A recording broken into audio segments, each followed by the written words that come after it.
I'm pleased to have as my guest today Dr. Randolph Resnik. Dr. Resnik is a prosthodontist from Pittsburgh, Pennsylvania, who's been in practice for more than 27 years.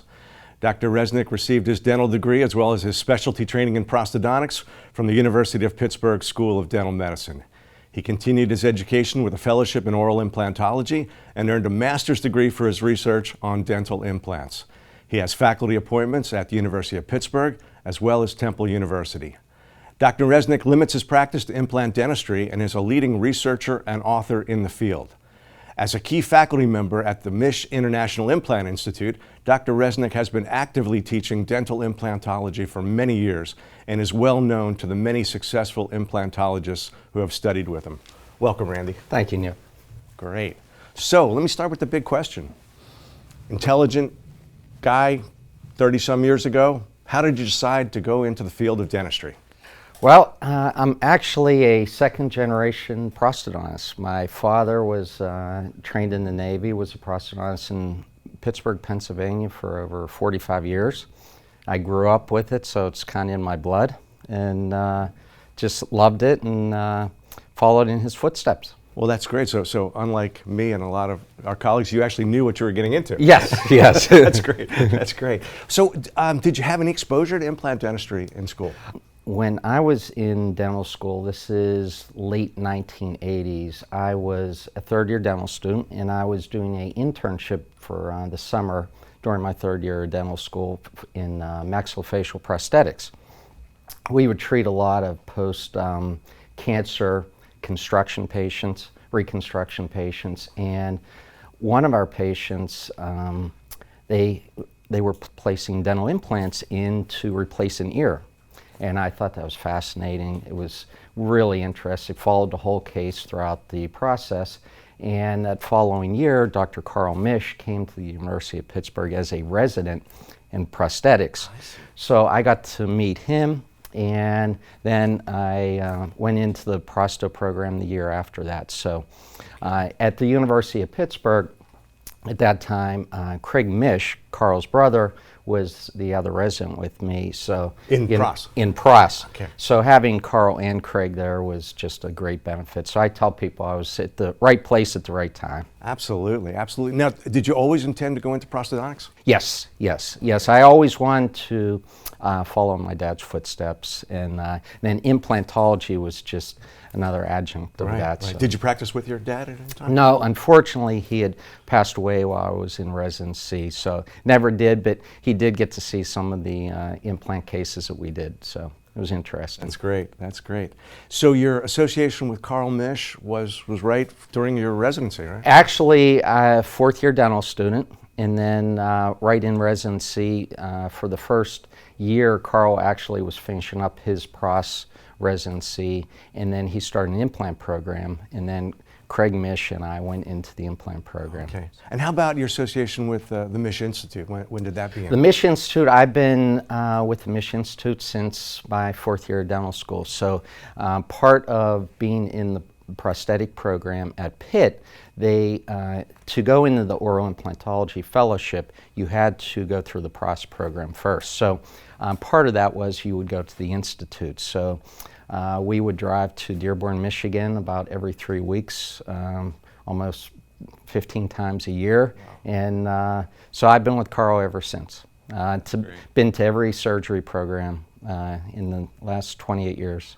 So I know that you have a very busy practice, and yet you spend so much time teaching. What is it about teaching that you enjoy so much? I love to teach. I really started with the hands-on. Our program 20 years ago was all hands-on. Doctors would bring their own patients, and we would do the surgery with them, with their own patients. Because of some of the state laws now, we've gotten away from that, but that's where I really started. And but I love to teach doctors, especially early on their learning curve, how to get started in implantology, and I just always have had a real fond interest in it. Well, that's great, and there's a lot of dentists who really appreciate the time you spend teaching them, and I know you've had a hand in making a lot of dentists into very successful implant surgeons. So one thing I've noticed at Misch Institute, you have some very well-developed protocols for treatment planning, for bone and tissue augmentation, implant placement, as well as prosthetic design. How were these protocols determined? Well, if you look at the early days of implantology, implants were just, wherever there was bone, you would put an implant in and then figure out what the prosthesis was. Right, the miracle of osseointegration, right? We got an implant to stick. Exactly. Carl Misch's vision was to get away from that, and every patient is not the same. Every site is not the same. So started coming up with classifications, and his first classification was divisions of bone, basically how much bone is available to place the implant, and then the prosthetic classifications, not every prosthesis is the same, then went to bone density. So everything since that we have tried to have a classification for, such as even nerve impairment. Now we have a classification for radiology evaluation. We have a classification. So I believe it's easier for doctors to understand when they put a patient into one of these different classifications. So a doctor can call me and state, well, I have a Division B patient with a D3 bone density and we need an FP2 prosthesis. Well, I don't even need to see an x-ray. I know exactly what they're talking about. So universally, we can speak a different language. Obviously, it's not just a diagnostic tool, it's a communication tool. Exactly, right. Exactly. And, that's great. and it's easier for the doctors to understand that. Right. So when you classify it, and every patient isn't the same. Right, right. And those classifications have been picked up almost universally. Yes, right? yes. That's great, that's great. So here at our courses, and for doctors for whom we do their laboratory work, we get a lot of questions about two areas of implant surgery, and I think maybe you can comment for our audience. First, the use of routine antibiotic coverage. Okay. And also the use of glucocorticoids. Okay. Is from our last course at the Misch Institute, I give a lecture on the pharmacology, and every year, I've been doing this for 25 years, and every year the doctors look at me, oh my gosh, pharmacology lecture, and you were there, you probably saw that. But what I tell them, it's probably one of the most important lectures that you'll get, and it's been an area of interest of mine from basically the beginning. And what I have seen is most doctors, they have a set protocol. They have a favorite antibiotic, they'll have a favorite regimen, no matter if you're doing a single implant or a bilateral sinus and ridge augmentation, every patient gets the same medication. But that's not the way it should be, because if you look at the studies, there are certain medications that should be given for different procedures or the invasiveness of the procedure. So if you first start at antibiotic prophylaxis, a lot of doctors don't believe in that. But if you look at the studies, it does help. It does decrease the number of infectious complications, and it does increase implant success. Secondly, the American College of Surgeons that evaluate all the surgery done in the body has classified dental implants as a Class II clean contaminated surgery, which means that you should have antibiotic prophylaxis, especially because you're putting a foreign body in the patient. So antibiotic prophylaxis is definitely needed. What we have done is we've come up with a classification or a regimen depending on the type of surgery that you're doing, depends on how many day duration the antibiotics. Also what type of antibiotic, meaning if we're going into the sinus, that's a different antibiotic than just doing regular implants in the mandible. So also if the patient has comorbidities, so if they're an ASA1, ASA2, ASA3, that has a part to play in it. So we have a regimen on a protocol basically with those categories. So based on the type of procedure being done and the specifics of that individual patient. Exactly. So it's patient specific. Right. Okay. So it's not some blanket antibiotic coverage. Exactly. And unfortunately, a lot of people do that, but that's not ideal. Great, great. How about glucocorticoids? And steroids, this is, I believe in 1988, Carl Misch wrote an article about steroids that kind of opened everyone's eyes in the field of implantology, because a lot of people don't use glucocorticoids or corticosteroids, mainly Decadron. I believe it's probably one of the least utilized drugs in dentistry, and it's one of the safest drugs to use. If you look at why we use it, basically we use it to decrease swelling.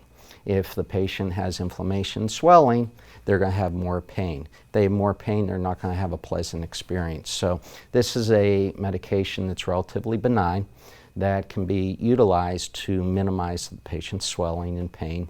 Great. So they have a successful and a good result from the surgery. So as a general statement, would you say that these types of drugs are underutilized or overutilized? Oh, definitely underutilized. I can't tell you, I have doctors that come back to the Institute years later and tell me one of the biggest pearls they picked up was the use of Decadron or dexamethasone, because no matter even if you're doing implant surgery, if you're doing a root canal or full mouth rehabilitation, it really helps out for the patient. Now, reducing that early inflammation, does that have long-term effects in the way the case heals? Oh, definitely. I mean, there's study after study after study has shown that there's only positive effects of the steroids. It decreases the pain, swelling, trismus, and it decreases the possibility of incision line opening, things like that.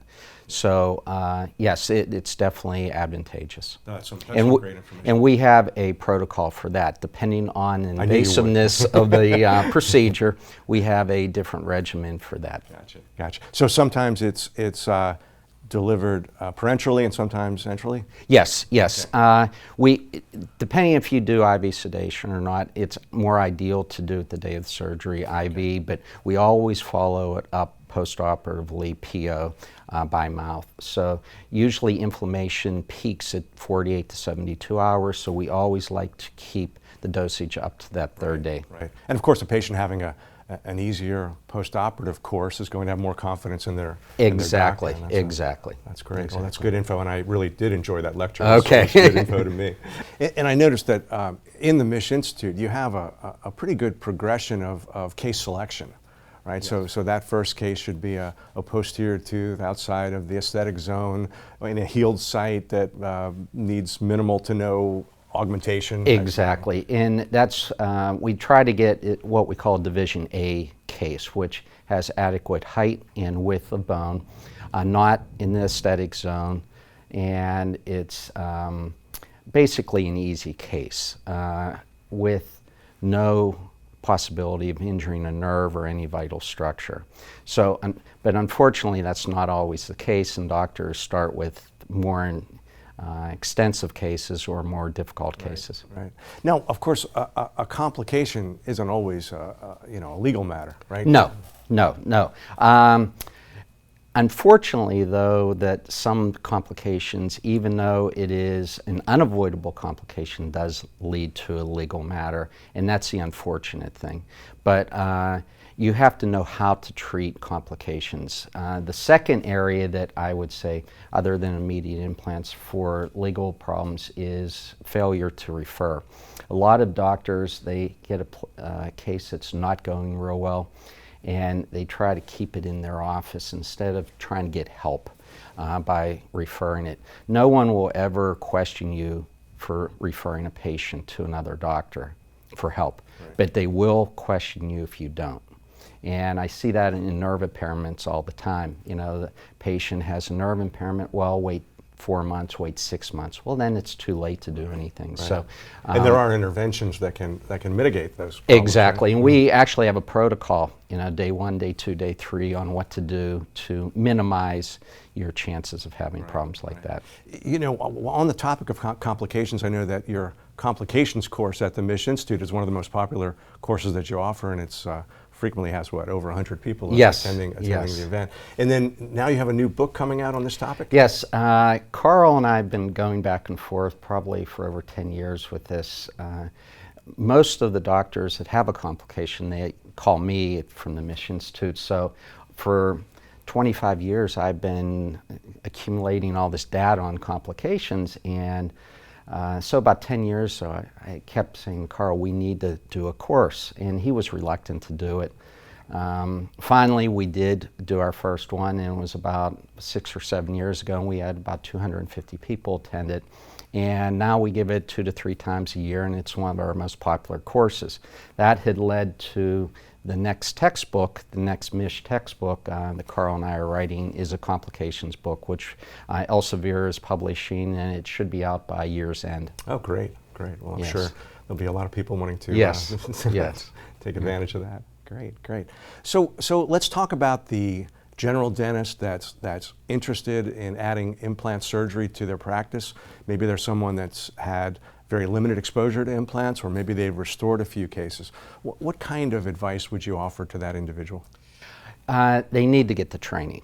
Okay, implantology is a discipline that is different than any other discipline in dentistry. You have a surgical component, a prosthetic component, and then a periodontal component to that. And you have to be well versed on all those aspects of implantology. So I highly recommend a continuum course where you're going to learn A to Z how to do dental implants. Well, I have to say, Randy, invariably when I meet a general dentist that has a very successful implant practice, they are almost always trained at the Misch Institute. So I know that you have a great number of graduates that have made this a very successful part of their practice, and that's a great thing. I know at the Misch Institute, you recently changed to a new implant system for the courses. You had a very long relationship with another manufacturer, but you did make a switch. Can you talk about the reasons for the switch and what advantages the Hahn implant system offer you? The Hahn implant system, to be honest, I love it. It makes implants so easy. I do a lot of, not only do I do teaching at the Misch Institute, but I have doctors come into my office almost every time that I'm doing surgery in my office. And I've taught doctors who've never put an implant in with the Hahn implant system, and it's definitely the easiest system I've ever used. And I've used about every possible, Now, every one out you there. mean like the surgical protocol? The surgical protocol. So if you start with the surgery kit. The surgery kit, I believe, is very simple. It's very easy to use and understand. What I like most about it is that one problem I have teaching doctors is the depth, because they're looking at a little black line. With the Hahn system, each implant has a specific drill, a final drill. So you don't need drill stops. You don't have to look at the black lines. You just have to use that certain drill. It makes it very, very easy. Secondly, it's a tapered implant, which is very nice, especially when you have teeth, the roots that are converging. And the thread design is great. It really, really holds in the bone. So if you are doing immediate implants or implants with softer bone, it's just great. So, so that's the surgery system. Prosthetic system is very comprehensive. It has everything that you would ever need. And what I even like more is it's with Glidewell. You have the lab. And I just did some the monolithic zirconia cases for it, and that's changed. I can't believe it, because I've been doing those for almost 30 years, and they're made it so simple. Glidewell has such a great protocol that doctors, where they would used to call me, okay, what do I do next step? Here, you guys have it all done, so it's step by step. It makes it very, very easy. Oh, that's great. That's great. Randy, for guys like us that have been in this dental implant industry for a long time, we've noticed a change that's occurred. So, for example, last year, Straumann acquired Neodent, and earlier this year, Dentsply acquired MIS. So the premium companies looks like they're moving into the value segment of dental implants. With the Hahn implant, we've tried to price it in a very affordable range. Do you have any comments about where that market is going and how that works for the individual doctor? Definitely, yes. The value part of implantology is definitely here to stay, in my belief. We see a lot more associates coming into the Misch Institute. If you would look 20 years ago, almost every doctor that came through Majority were specialists, and they all had their own practices. We're probably seeing over half the doctors in an associateship. So to get the owner of the practice to purchase a very expensive system and to put all this money into it is very difficult. What I like about what you've done with the Hahn system is that you have that package. It's basically a beginner's package for a doctor just getting started in implantology, where you get a motor, handpiece, implants, surgery kit, prosthetic kit, everything that you need at a very, very affordable cost. If you look at the motor, which I get a lot of phone calls about, what motor do I buy? I'm so glad you went with Aseptico. And the Aseptico unit, that was the first unit I ever started with. And I have one that's 30 years old. It's still working. It's great. So it's a great system. And just the package that you have put together is unbelievable. So anyone starting in implantology, that's definitely, I would highly recommend it. You know, we talk about the difference in young dental school graduates today, where they expect that implant surgery will be part of their practice at some time in their career, and that initial startup cost, those barriers that are there, the cost of education, the cost of being out of the office and traveling to get the right training, that's very high. And then, of course, you have to add to that the equipment and things that you need. So hopefully that we've put those packages together that you speak of. And it's great because, again, a lot of doctors are coming out, they have school loans, and, you know, it's not like it used to be where, you know, doctors came on, didn't have that much debt, but now they do. And everyone is getting exposure to implants. My son's a fourth-year dental student now, and they're placing implants. And in fact, in the new pros residencies, now it's a requirement they have to surgically place implants. So, you know, implants are here to stay, and as long as it's affordable, it's great. That's great. That's great. So, what do you see coming up? What are the big new trends? Do you see new techniques coming up? Do you see new prosthetic options, new surgical options? What do you think's coming? Well, if you look prosthetically, I think the largest advance is with the zirconia. What you've done with the full arch zirconia is unbelievable. I think that's such an advance from the hybrid type of prostheses that we used to make to the porcelain fused to metal prostheses. These are unbelievable, and they're so, you make it so easy. So I think that is, prosthetically, you're already there. As for implants and the surgery component of it, I think the main advances in the future are going to be with bone grafting. You're going to see, we're already seeing better bone grafting materials. When I went through my residency in implants, all that we did was autografts, basically using the patient's own bone. Now we're seeing more allografts and bone growth factors. So we're going to see more advances in that, definitely. Great, great. Well, we'll stay tuned. So yes. I want to thank you for joining us here today, and on behalf of the thousands of dentists that you've trained over the years who are now successful implantologists, I'd like to thank you for your devotion to the field of dentistry. Great. Thank you, Neil. Absolutely.